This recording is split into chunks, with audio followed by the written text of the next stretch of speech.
Hello students, today we are going to solve the problems of exercise 7.1, class 7th, chapter number 7, congruence of triangle. So let's start the question. So question number 3, given if triangle ABC is congruent to triangle FED under the correspondence ABC corresponds to FED, write all the congruent parts of the triangle. So its figure is given.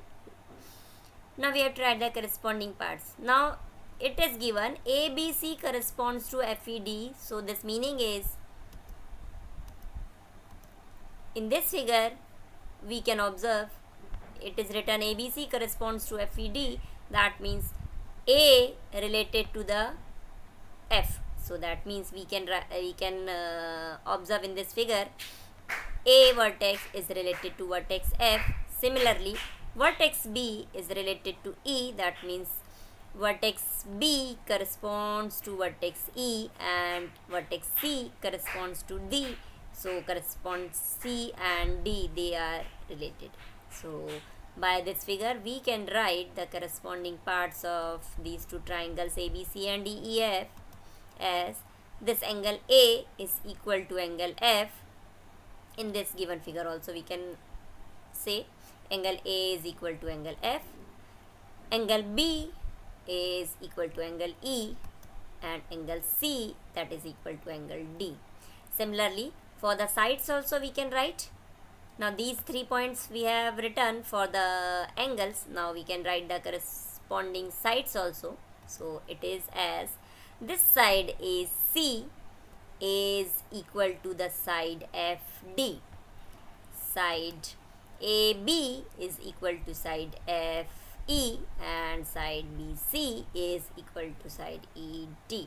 As the marks are given, marked is given one dash and this is one dash, that meaning these two sides are equal.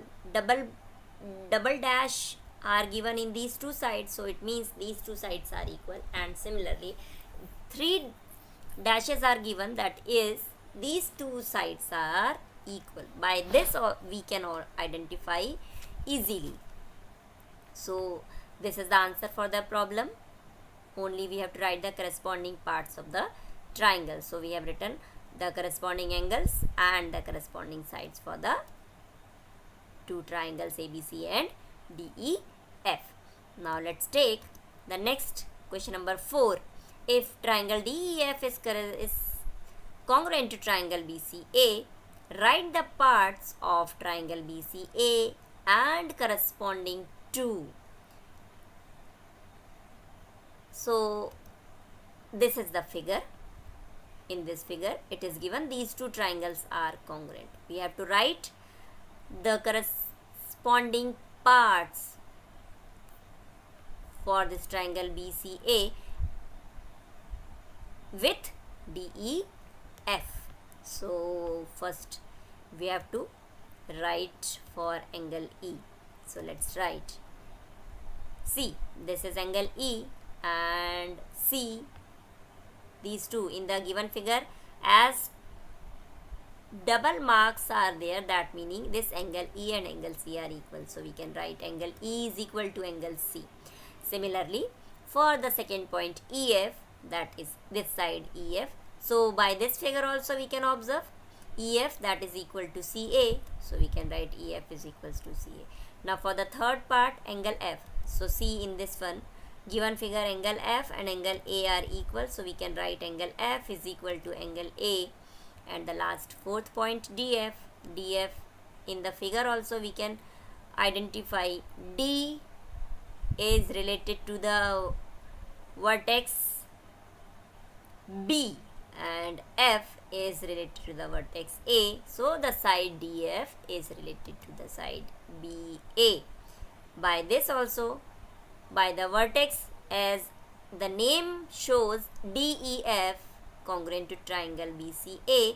So D related to B, that is D corresponds to B, E corresponds to C and F corresponds to A. By using these we can write the corresponding sides also very easily. So remember, whenever the triangle congruent triangles are given, So you have to write the name of the sides and angles according to these alphabetical order what is given. In the same order we have to write, so there will be no mistake in writing of the corresponding parts of two triangles.